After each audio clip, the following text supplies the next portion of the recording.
In 2005, author David Foster Wallace gave a commencement address at Kenyon College where he argued against unconsciousness, lack of awareness, succumbing to the default setting in the rat race of life. He began his remarks with a parable about fish. He said, "There are these two fish swimming along, and they happen to meet an older fish swimming the other direction, who nods at them and says, 'Good morning, boys. How's the water?' And the two young fish swim on for a bit, and eventually one looks over at the other and goes, 'What the hell is water?'" Wallace later claimed the point of this story is that the most obvious, important realities of our lives are often the ones that are the hardest to see and talk about. The capital T truth about life, he said, is that the real value of an education has almost nothing to do with knowledge and everything to do with simple awareness of what is hidden in plain sight all around us all the time. And we have to keep reminding ourselves over and over again, this is water. This is water. Today, in the season of Epiphany, on the first Sunday after the inauguration of a new president and a seemingly peaceful transition of power that has been the bedrock of American democracy for almost 250 years, I've come to ask you the question, how's the water? How's the water today? Is the water feeling a little warmer, a little lighter, a little more hopeful today than it was a week or 2 weeks ago? Can you see the water? Can you feel the water? Are you growing more conscious of the water? Are you coming now for the very first time to an awareness of the water we're swimming in? Are you diving deeper in your awareness and understanding of the water? Or are you still asking yourself, what the hell is water? Wherever you are in your relationship to the water, Jesus comes to us as one unknown, as of old by the lakeside, as he came to those who knew him not.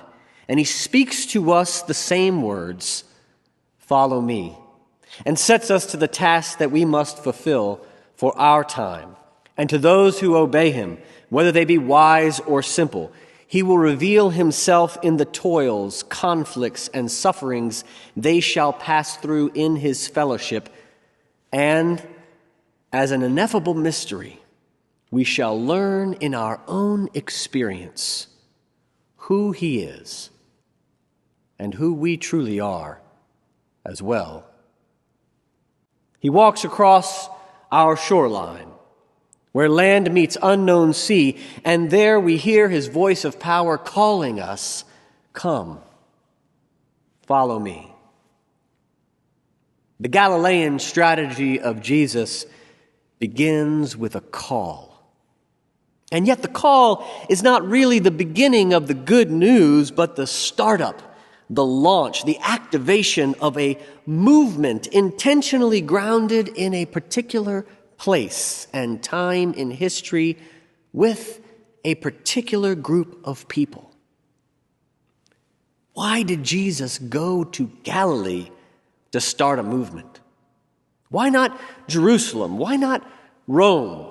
Why would he go to the armpit of Judea, the hotbed of Gentiles, where Herod had exiled dissidents and thieves, this refugee camp for the poor, this backwater abandoned part of the empire? They asked, can anything good come from such a place? Why would Jesus start a movement in Galilee? Well, because the gospel tells us John the Baptist had been arrested.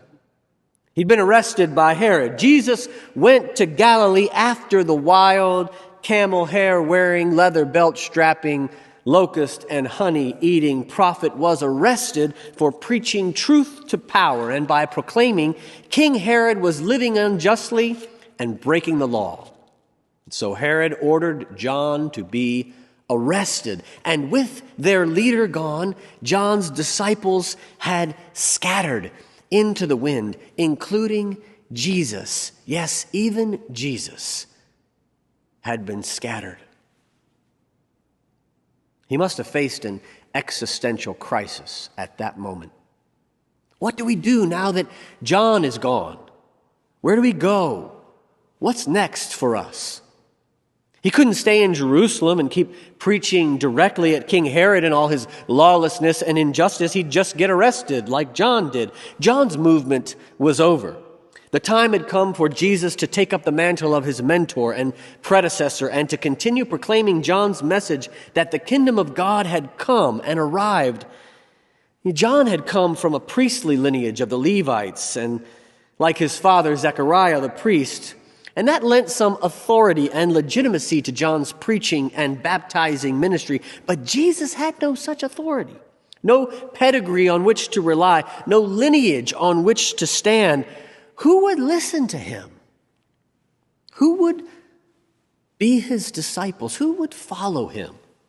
Certainly not a priest or religious leader, a politician or an aristocrat, certainly not those of high station in Jerusalem. They would never follow the son of a poor carpenter and construction worker whose mother conceived out of wedlock.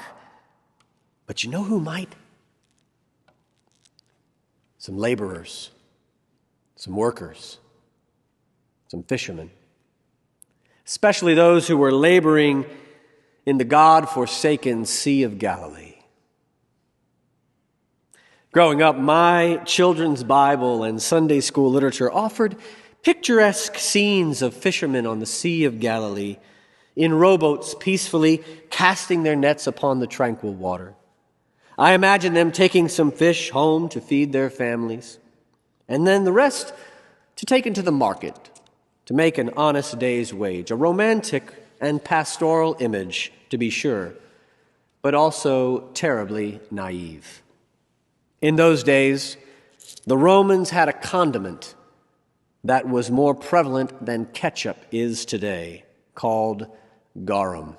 Garum was the empire's special sauce, made of fermented fish guts, dried, ground, and seasoned with salt. The Romans were crazy about garum. It was the staple of every single meal. They used it like butter and oil in cooking. The empire ran on garum. In fact, it was so essential to the Roman diet, a vast network of trade routes were developed to transport this prized delicacy across the empire. Making garum was a smelly enterprise, so the Romans used towns they'd conquered as sites for production. Some of the finest garum in the Mediterranean Sea was made on the Sea of Galilee. In fact, archaeologists have now discovered that the town of Magdala, where Mary Magdalene hailed, was the fish processing center of Judea. King Herod made the equivalent of today's dollars $43 million a year extracting fish from the Sea of Galilee and exploiting the cheap labor of Galilean peasants to make this valuable product. But while Herod was getting rich and the Romans were enjoying their delicious fish sauce, the average Galilean fisherman was struggling to survive. These poor fishermen were essential workers trapped in the economy of an oppressive aristocratic empire. The fishermen in Mark's story weren't individual workers or local small business entrepreneurs in a free enterprise system. By the time Jesus started recruiting disciples, the fishing industry in Palestine was fully under the control of the Roman Empire. Caesar owned the land and every body of water, and all fishing was regulated by the Roman Empire for the benefit of the urban elite. Fishermen could not even attain a license to fish without joining a syndicate, and most of what they caught was then exported, leaving local communities impoverished and hungry, deprived of the very dietary staple they depended on for centuries as a community. The Romans then collected exorbitant taxes and tolls each time fish were sold. It was illegal to catch a single fish outside of this exploitative system. This was the water that they were in. This is the water where we find Jonah and Sons fishing operation and the Zebedee and Sons fishing operation. This is the water we find Peter and Andrew, James and John not only fishing in, but swimming in and struggling to eke out a living in. Jesus came to that very shoreline in that system and called out to those young fishermen on the Sea of Galilee and said, "How's the water? How's the water, Peter and Andrew? How's the water, James and John? How's the water out there today?" We can't understand why these fishermen immediately dropped their nets, disobeyed their fathers, left the family business, and got out of the water to follow Jesus. We just don't get it. Centuries of biblical scholarship, countless sermons have been preached on this story, and nobody seems to understand it. Nobody seems to get why they left so immediately. What would possess someone to do something so dramatic and immediate and ridiculous? It wasn't magic. See, we think the fishermen were like the two young fish in Wallace's parable, swimming through the water, swimming through life, unaware of the water that they were in. But they weren't. They knew exactly what they were in. No, we today are more like those two young fish. We're the ones who don't know very much about those first century waters that they were in, or very much about the water we're swimming in today. Galilee was the seedbed of revolutionary activity at that time. In the immediate period of Jesus' mission, peasants had mounted numerous protests and formed a number of resistance movements, most of which the Romans suppressed with brutal military action and domination. In response to the perpetual subjugation to the exploitative practices of the Roman Empire, peasants in Galilee regularly engaged in forms of resistance. The centuries preceding and immediately following Jesus' life and ministry were driven by persistent conflict between Galilean peasants and their local and imperial rulers. In fact, actions by Galilean peasants drove most of the major historical events of that time period. Jesus' life and ministry were framed by four major peasant revolts: the Maccabean revolt, the revolt at the death of Herod, the great revolt against Roman rule, and the Bar Kokhba revolution. That's why Jesus went to Galilee, to start another Galilean resistance movement. Suffice it to say, the Galilean peasants were not only aware of the water they were in, they were not content with the condition of the water that they and their families were swimming in and living in. They were sick and tired of being sick and tired and oppressed and exploited, and they were regularly protesting against the Roman authorities who thought they owned all the land and the water and the fish and the fishermen and their boats and their families and exploited their labor continually. Jesus didn't have to say anything more than "How's the water?" to Peter and Andrew and James and John, because they were Galileans. They knew what they were in. They were immersed in a long history of resistance. They knew full well the water that they were in. They'd been radicalized and prepared for a revolution as children long before Jesus ever came and said, "Follow me and I will make you fish for people." Galileans joining a revolutionary anti-imperial movement was nothing new, nothing surprising. The question is not why did they drop their nets and immediately follow Jesus, but instead, why not? Why didn't they do it quicker? Couple their Galilean roots with the scriptural allusions that Jesus employed here, and we have all the answers we need for the fishermen's radical behavior and departure from the waters. Scholar Ched Myers claims there is no expression more traditionally misunderstood than Jesus' invitation to become fishers of people.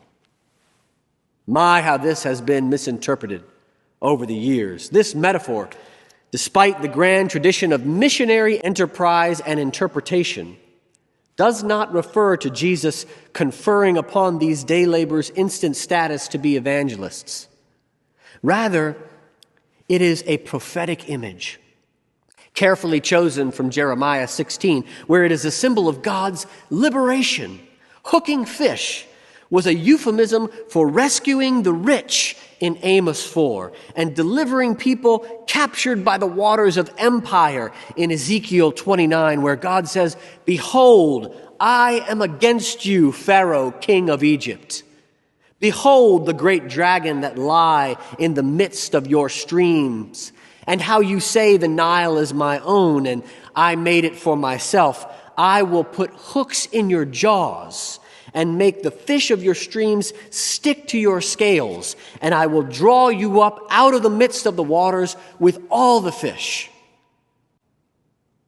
That's what Jesus was referring to. Jesus called the sons of Jonah and the sons of Zebedee and invited those Galilean peasants, already revolutionized, to join him in the work of gathering people out of the waters of the empire and into a new community and a new humanity, to build a new kingdom and a new family and a new creation. He was calling ordinary people, common laborers, to organize with him, to join him in the Galilean strategy of gathering people with their backs against the wall, casting out demons, seeking the peace of the city, and healing their shame. As he said in his first sermon, Jesus was beckoning those forgotten by the powers that be, those oppressed and exploited who were living in toxic waters, to partner with him in preaching good news to the poor, in building up the brokenhearted, in proclaiming liberty to the captives, release to the prisoners, announcing the year of Jubilee, forgiving people's debts, comforting all who mourn, giving them garland instead of ashes, oil of gladness instead of mourning, mantles of praise instead of a faint spirit, to build up with him the ancient ruins of society, to raise up the former devastations, to repair ruined cities, and to renew the desolation of many generations. Jesus invited the fishermen to come out of the water of empire and join him in the great struggle to overturn the existing order of inequality. That's why they came so quickly.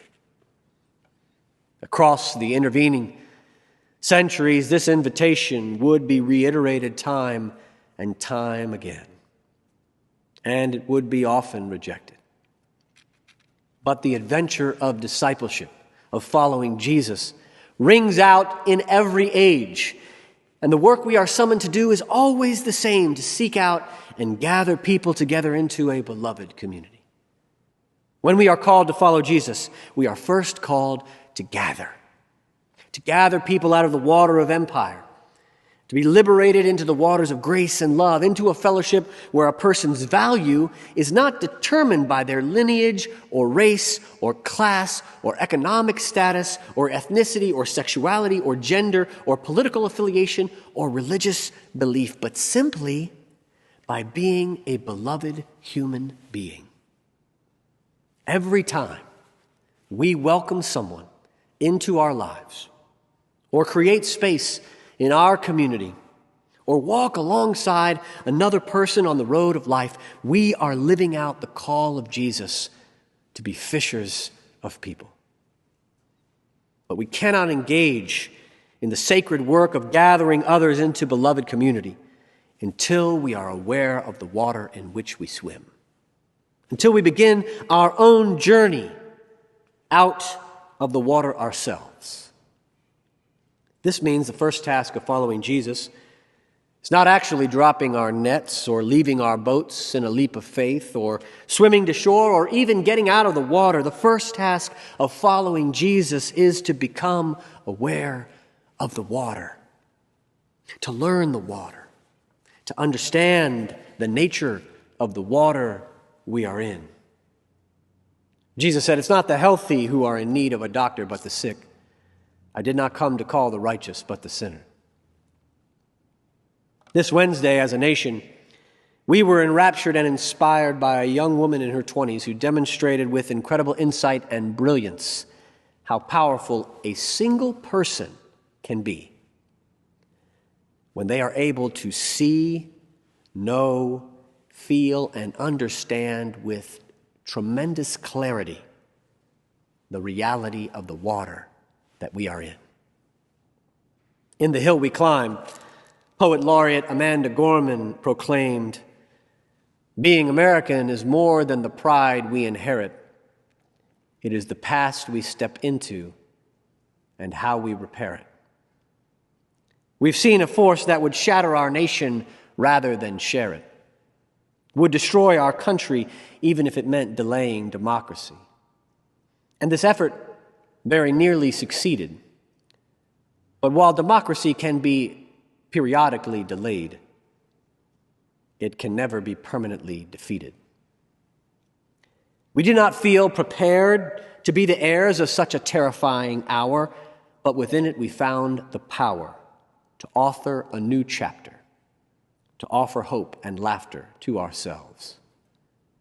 She said, "We will not march back to what was, but move on to what will be, a country that is bruised but whole, benevolent but bold, fierce and free. We will not be turned around or interrupted by intimidation, because we know our inaction and inertia will be the inheritance of the next generation. Our blunders become their burdens, but one thing is certain: if we merge mercy with might and might with right, then love becomes our legacy and change our children's birthright. We will rebuild, reconcile, and recover, and every known nook of our nation and every corner called our country, our people diverse and beautiful, will emerge battered and beautiful. When day comes, we step out of the shade, aflame and unafraid. The new dawn blooms as we free it, for there is always light, if we are brave enough to see it, if we are brave enough to be it." Are we brave enough to open our eyes and see the water that we are in? Do we have the courage to move out of denial, reject unconsciousness, and become truly mindful and deeply aware of the waters of this empire? We have been gathered by a God who gathers so that we might gather others. We have been called to heal and reconcile the world as our Jewish neighbors have taught us in Tikkun Olam, by gathering up all the fragmented pieces of God that have been scattered over all of creation as human lives and put them back together into one beloved family of peace and justice and equality. This is the first task of the church, the first task of the followers of Jesus, and the Galilean strategy. A strategy that leads toward the dawning of the kingdom of God. But in order to do this holy work with honesty and integrity, we must learn to answer the question, how's the water? How is the water? Amen.